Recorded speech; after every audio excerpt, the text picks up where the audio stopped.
Welcome to Naresh Technologies. I'm Bangaraju, and in this video, this is a part 3 video of our properties. Already in the part 1 video of the properties, I was just explaining you what is a property, how to define a property, and in the part 2, I was giving you some examples for you for the properties. We defined a class called customer, and in this class customer, we defined 4 properties representing 4 attributes of the customer. What are those? Customer ID, status, customer name, and balance.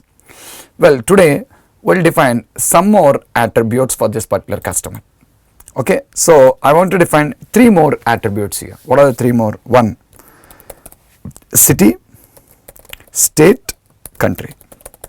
So I want to add 3 attributes to the customer: city, state, and country. Okay, let's start with city. First, city. City, when we say this, what should be the type of it? The type is going to be a string type. So first, underscore city, I'm declaring a variable,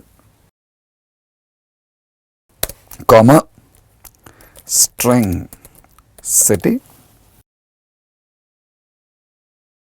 underscore city is equals to city, initializing it. And now let us define a property. Public string city, get return underscore city, set. In set, remember last day I was telling you, in set, whenever you are performing a set, compulsory required to check one value. What is that? Status, because active records only can be modified. Okay, so status has to be checked up here. So if underscore status is equals to true, then underscore city equals to value. Okay, so this is a property, same like the previous we just been learnt in the CNAME, underscore status is equals to true, underscore CNAME is equals to value. Same thing I have written now also. But actually I want one more condition here. What is the second condition? The second condition is, assume like the bank has its branches only in the 6 cities. Only in the 6 cities: Delhi, Mumbai, Kolkata, Chennai, Bangalore, and Hyderabad. So only in these particular 6 cities. When I am going to assign the value to the city, I need to make sure the value is within the 6. Okay, so one more condition will add. If value equals to Delhi or value equals to Mumbai, value equals to Chennai, equals to Kolkata, Bangalore, Hyderabad, then only the assignment should be done. The value should be within the list of the 6 what we just did. Okay, come to test customer, and in the test customer, first in the instance creation we should pass a value. By default I am passing the value as Bangalore. So the current city is going to be Bangalore. So let us come here, console dot write line current city, so obj dot city. So the current city we have assigned by default as Bangalore. Check out. The current city is Bangalore. I want to change to Hyderabad. Obj dot city equals to, I want to assign a value Hyderabad, and you can reprint and see now. Modified city is equals to Hyderabad. So modified, and right now the status is already active. We already modified the status as active, so this operation is getting performed. So everything fine now. But actually in this we have a small problem. What is the problem? See, we are performing an assignment based on a condition. The assignment is completely based on a condition what we just have. Okay, now in this process, what is the problem what you are going to face in this case is, I want to assign a value Pune, not accepted. See, Assignment failed. When assignment fails, always you have old values there. Old values will be residing in the location. So right now Pune is not getting accepted because it is not accepted for us. Okay. So what is the problem I was trying to tell you here is Pune is not accepted. As a developer we know, but how do the end user know Pune is not accepted? Why now? Because the end user don't know the application accepts only the 6 values. And because they don't know that it is going to accept only 6 values, what happens? He will be trying with different values. Unfortunately, he did not give the 6 cities, but he is given some 15 to 20 cities, not from the 6. So when he gives it, all of them will fail. Why all of them will fail? Because it won't accept right now, because it accepts only this 6. He did not give the 6, he has given 20 different cities, but not from the 6. So what happens? All of them will fail. After that, the user feels a bit irritation there. What irritation? The entered value is not getting accepted. He don't know what value to enter, and the entered value is not getting accepted. So what is the mistake I am trying to tell you now? As a developer, the point to be understood is either we need to tell the user what values the application will accept, or else we need to accept any value entered by the user.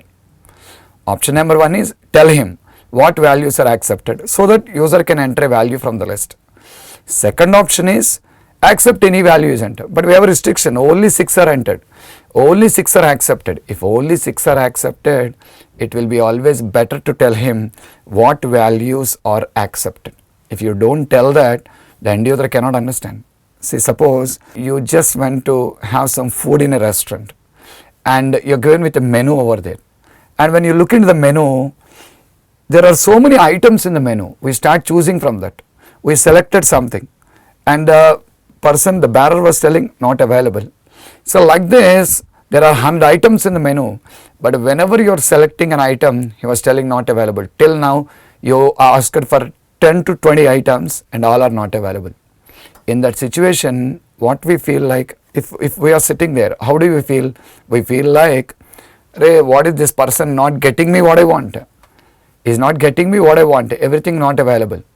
So at that time what we do? We simply close the menu, put it on the table and just ask him what is available with you, so that the person can tell you what is available and you can select or you can order from that list. So exactly, here also a similar mistake we are performing here. What do you know? We are not telling the user, what values are accepted, and at the same time we are not accepting the value entered by the user. So to resolve this problem, it will be better to tell the user what values are accepted. How can I do that? So if you want that particular style, we have a special type of properties here. I'll show you. See, watch it. First, check an example. Then we'll see how to implement that city in that style. Actually, the console class provides a property called background color. Using this background color, I can change the background color of my output. The background color of my output in the console window. Okay. So console.background color, I want to assign a value. When I want to assign a value, there are so many colors, but application won't accept all the colors. So what they've done, you know, whatever colors are accepted, all the colors are listed for you over there. How they are listed? Watch it. Whenever we use equals to and a space, immediately in the instance, one item gets highlighted called as console color. Select it. What is this console color? Console color is a enum. If you have already studied about an enum is nothing but a collection of named constants. Okay, what it contains is a set of named constants will be present. And see, specifies constants that define foreground and background color for the console.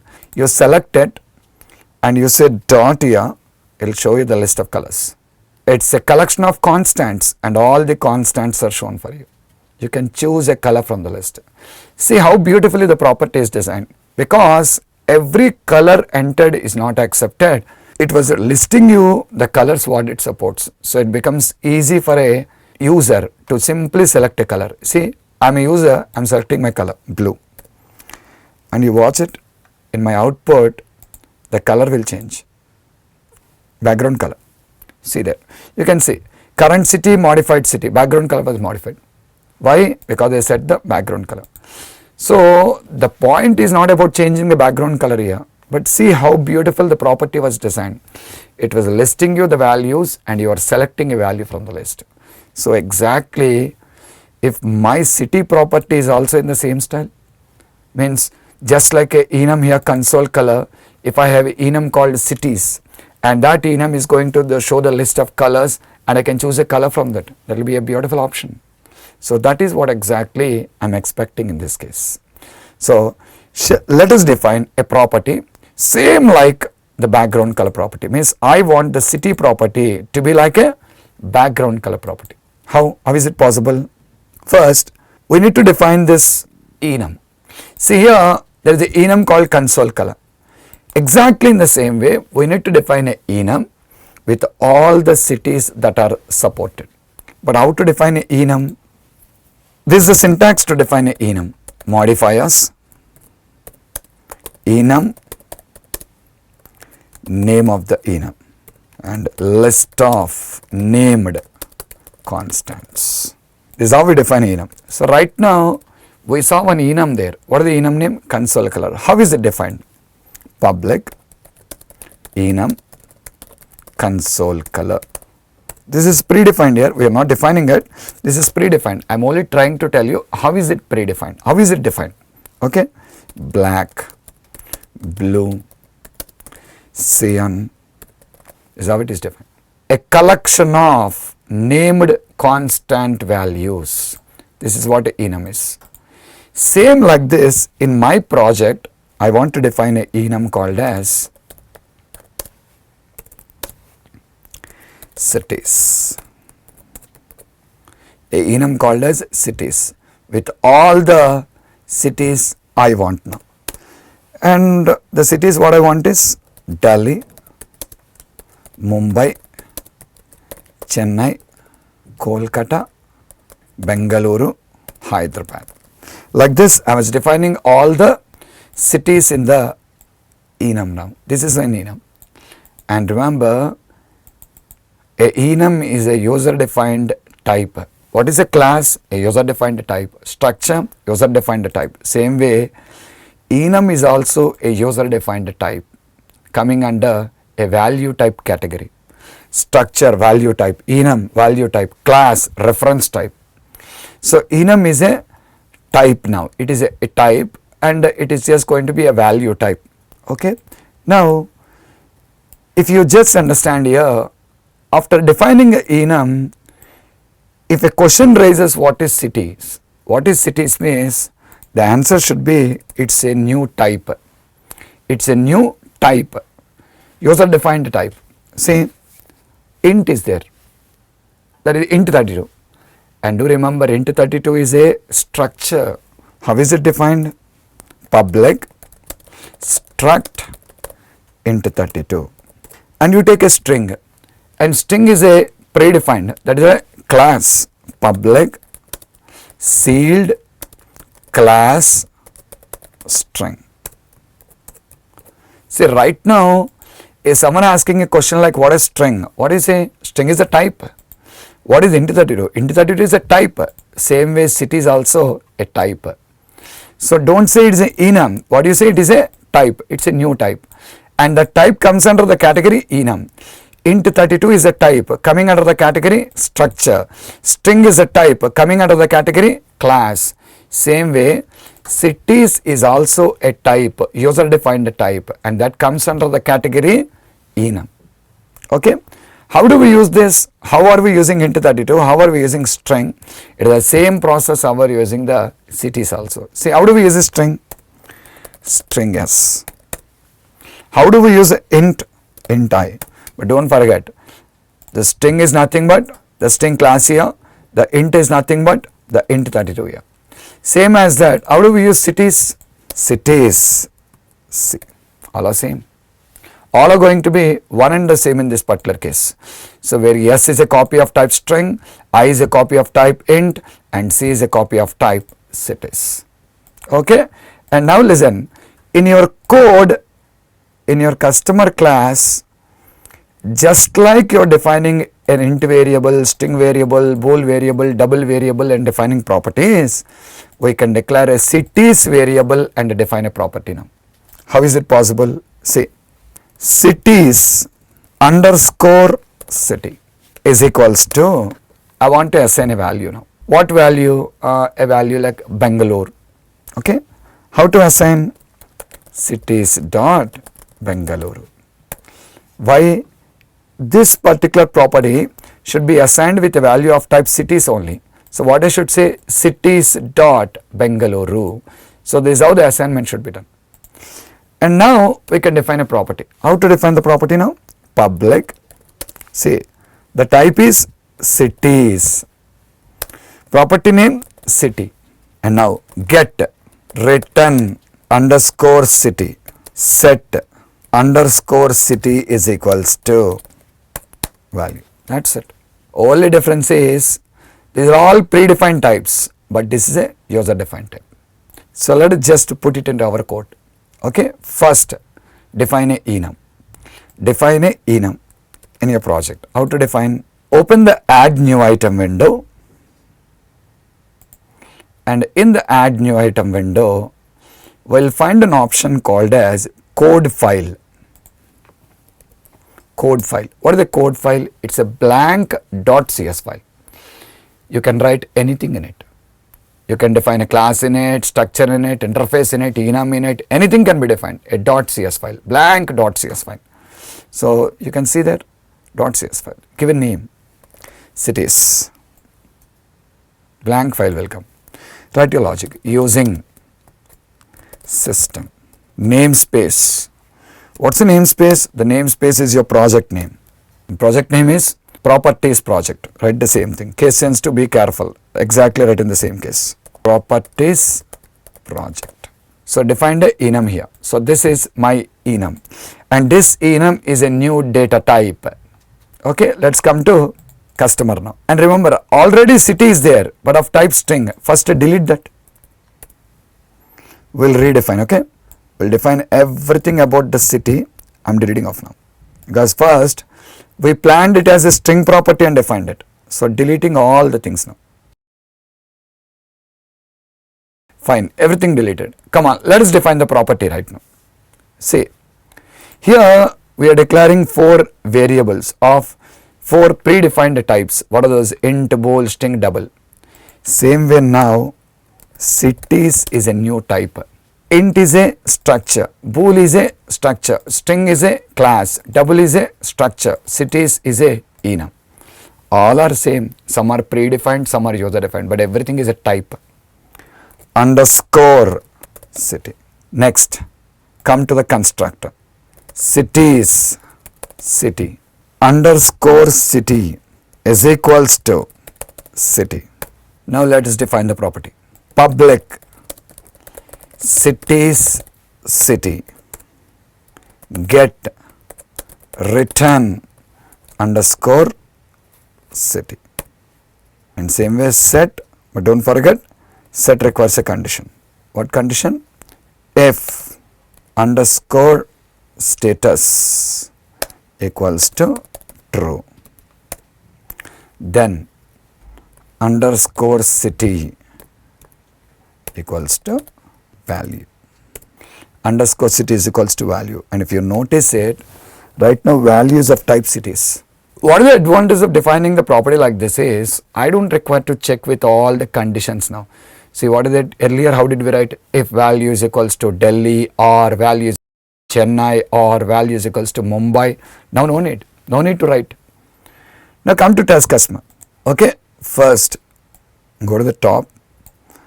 Here, this is wrong. Why not string? Which type? Cities type. So what you should write? Cities dot Bangalore. This is what you should write. It's not a string now. It is a cities type. Cities dot Bangalore.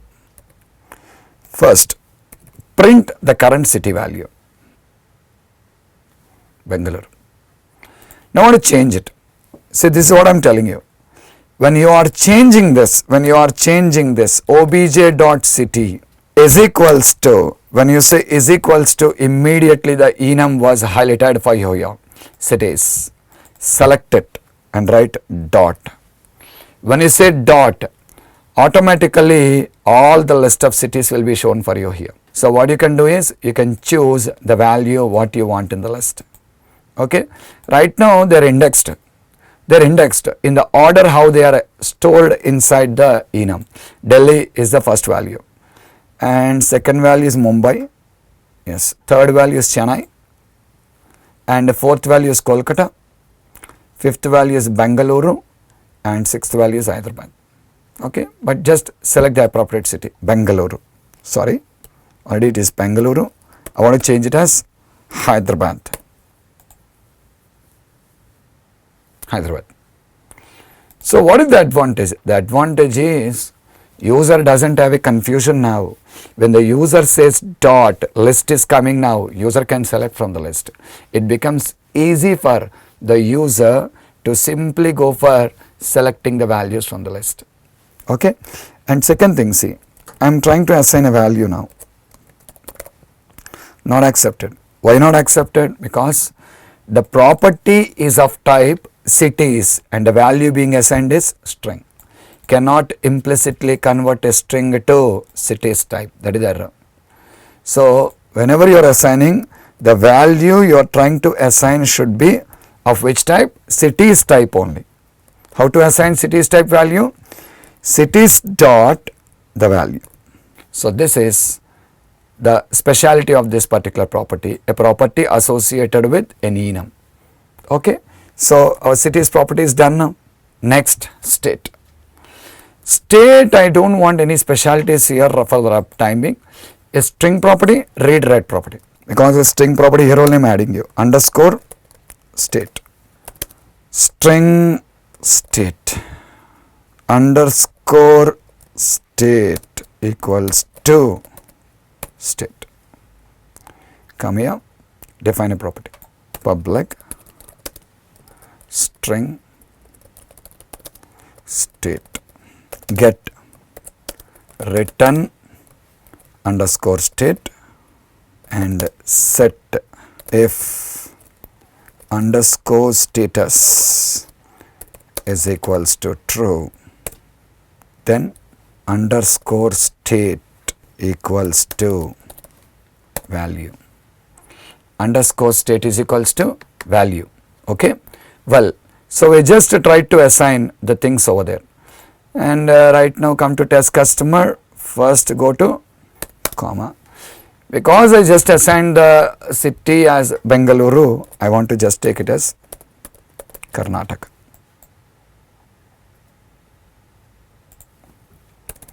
Now you can see console dot write line current state obj dot state obj dot state. Okay. Verify the current state. The current state is Karnataka. The current state is going to be Karnataka. I want to modify it. See here, I assigned the city as Hyderabad. So I am taking the state as Telangana. And console dot write line modified state obj dot state modified. State is modified right now. Everything working fine. Okay, right now the property is read write. Anyone can get, anyone can set. No restriction. And public. It's public. So anyone can get, anyone can set. But I want a small restriction here. What is the restriction? So right now because it's public, anyone was able to get it, anyone was able to set it. But I have a different kind of requirement. What is it, Getting should be accessible to everyone, but setting should be done only from child. Anywhere if you see, if at all you want to check out the status of anything, anyone can check it out. But if you want to book anything, you should become a member. Like see, the Indian Railway, if you want to check out the status of a ticket. If you want to check it out, whether the availability status of a ticket, we have a website, we can log in into that, and we can just check it out, the availability of a particular train and particular date. Anyone can check it, no restriction. But if you think of booking a ticket online, you must become a member of the IRCTC website. Until and unless you become a member of the IRCTC, you cannot book a ticket. So exactly, see, anyone can check the status, but only members can book the ticket. Same way, here also I want to provide access to the state property for everyone. Anyone can get, but if you think of setting, you must be a child class. Means setting should be allowed only from a child class. But thinking that if I make this as protected, what is the problem, you know? The problem is get also will be accessible only to child class. Get also will be accessible only to the child class. So how to resolve this particular problem? If you just think wise, you want to get to be public and set to be protected. Child class here, what is accessible to child class means protected only. Protected members are accessible to child classes. Okay, but if you say public, accessible to everyone. Protected means accessible only to child.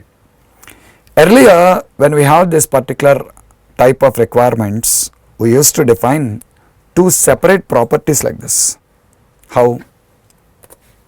Protected string get state here, set state here, and write it here. And you notice that I have two properties now. One is get state, and that is public. And because that is public, anyone can get the state. But set state is protected. Because set state is protected, that is accessible only to the child classes. So who can assign a value? Only a child class can assign a value. Non-child classes cannot assign values now. So like this we used to define two separate properties. Get state, set state. But unfortunately what the problem is? Two names again. So I need to remember for getting get state, for setting set state. So this is how we used to do it in the earlier stages. But in C# 2.0, Microsoft gave an option. What is that, you know? Till now, means up to 2.0, we can define a access specifier to a property. Means for a property we are defining. Okay? But from 2.0, you can define scope for your accessors also. You can define scope for your accessors also. This is a get accessor and this is a set accessor. Earlier, scope is only for property, but now scope is for accessors also. This is for a get. Get is public and this is for set. Set is protected. Because I did not use any local scope, it will take the global scope public. But for set it is protected. And now see, go to test customer. There is an error. Earlier we checked out, it worked out, but now not working. Why not working? Because current class is not a child class, remember. Current class test customer is not a child class. Assignment can be done only from a child class. If you see the error list tells you the property customer.state cannot be used in this context because the set accessor is inaccessible. It's not accessible to you. It is accessible only to child classes. So remember, this is invalid because current class is not a child class of customer. So that is the reason why this is not going to be accepted. Okay, and currently you can just see this is also going to print the same value only. Why same value? Because modification did not affect there. Because it is not affected, it is showing you the same old value, that is Karnataka. Okay, so this is another important thing about the properties. Okay, so we can define scope for each property accessor. And lastly, we are thinking about another property, country. Let's do that. Country. What type? String type. I just want a string type now.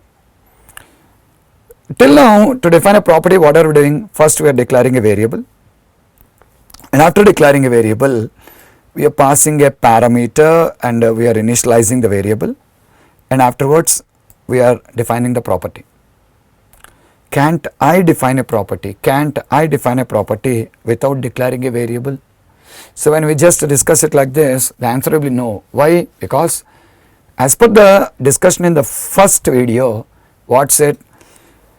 Variable will store the value and property will provide access to that variable or field. Who stores the value? The variable or a field.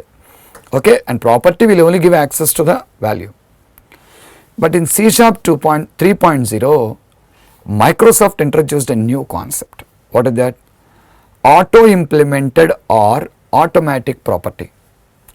Auto implemented or automatic property. What is that auto implemented or automatic property? A property defined without a field or a variable. How can you define a property without a field or a variable? See, you want a country property now. Come here. Straight away I am saying string country. When I say string country, then you will have a doubt. Ray, we don't have any variable to assign this value. We don't have any variable to assign this particular value. Okay, value to assign variable is not there. So what is the need of this particular parameter country now? That's one doubt it comes in the mind. Okay, I'll tell you. Let's leave it like this. Now let's come below and define the country property. Public string country. Public string country. And now still our confusion will be same. What is it? No variable. What will you write in the get and set? I am not going to write anything in the get and set. We call this as a auto implemented or automatic property. A property without any field. A property without any field. And now our doubt will be, if at all I am going to print this, what value will be printed? Because no variable now. What value will be printed? There is a doubt. Okay? Because till now we are assigning the values to the fields now and just going to return them. And right now the variable is not declared by us. No variable. But there will be an implicit variable which is going to store the values to you. And we don't know the name of the variable. Because you don't know the name of the variable, what you will do now, directly go to the constructor and assign that country to our property now. This dot country, remember, this dot country means I am referring to my property. See this is a property, country is equals to what? Country. What is this country here? Array, this country is the parameter. We used a parameter called country and that is what we are assigning. Okay. Now come to test customer, comma, I am adding the value now, India, and you see now country, obj dot country. It works like a normal property. Only difference is we don't require to declare a variable here.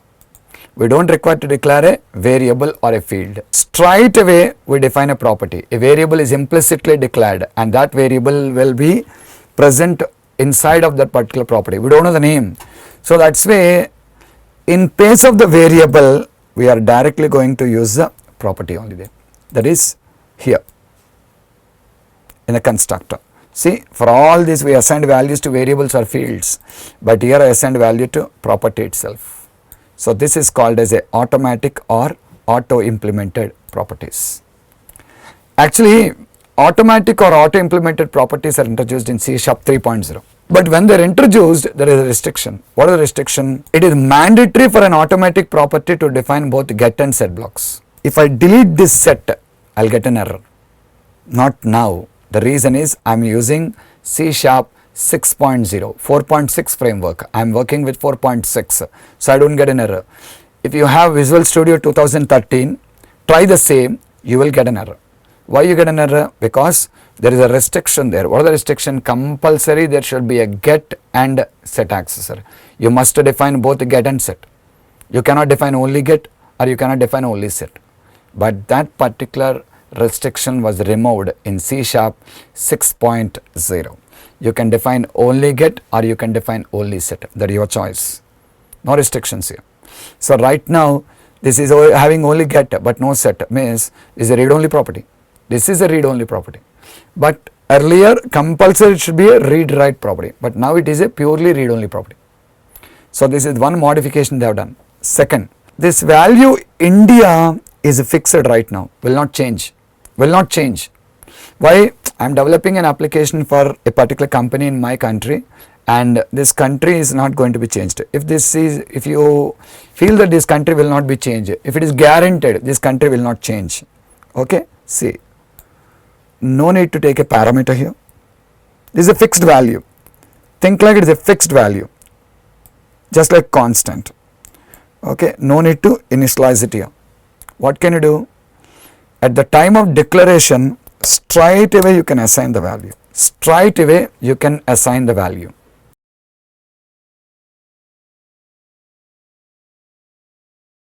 You can assign a value like this. Basically we call this as auto property initializer. Auto property initializer. Actually these are introduced in 3.0 version of the C#, and these are introduced in 6.0 version of the C#. Now if you come to test customer, you don't require to pass a value to the constructor now. The reason, I removed that parameter there. Delete this, and now straight away consume it. But remember a point here, these particular properties, I don't have a set access here, no worries about it, because if it is a set, compulsory condition should be there. I cannot use this automatic or auto implemented properties provided if there are any conditions in the code. So when can I use no extra logic, just get and a set, just get, return, set, variable is equals to value. Up to that level, simple code, in such scenarios we can use. But there are some conditions like this. See, here set has a condition. In such scenarios, I cannot use an automatic property. But right now, no problem, because I don't have a set accessor at all. I am giving it as a read-only property. I am not a read-write property. The read-write property again, set requires a condition. But this is a purely read-only property, so no worries about it. But giving an idea, if you plan for an auto-implemented property, make sure there are no extra conditions present inside of it. Then only you can go for an automatic property. So this is about an auto property initializer introduced in 6.0 and automatic property introduced in 3.0. Okay. So totally we defined all the properties now, total 7 properties. In the session 2, in our part 2 video, we have 4 properties, and today we have defined 3 properties. So this is all about your properties defining under a class. And remember, this plays a very crucial role for every class, because if a class is an entity, every attribute of an entity is a property of the class. Okay. Thank you for watching the video. For more videos, please subscribe to our YouTube channel, Naresh IT.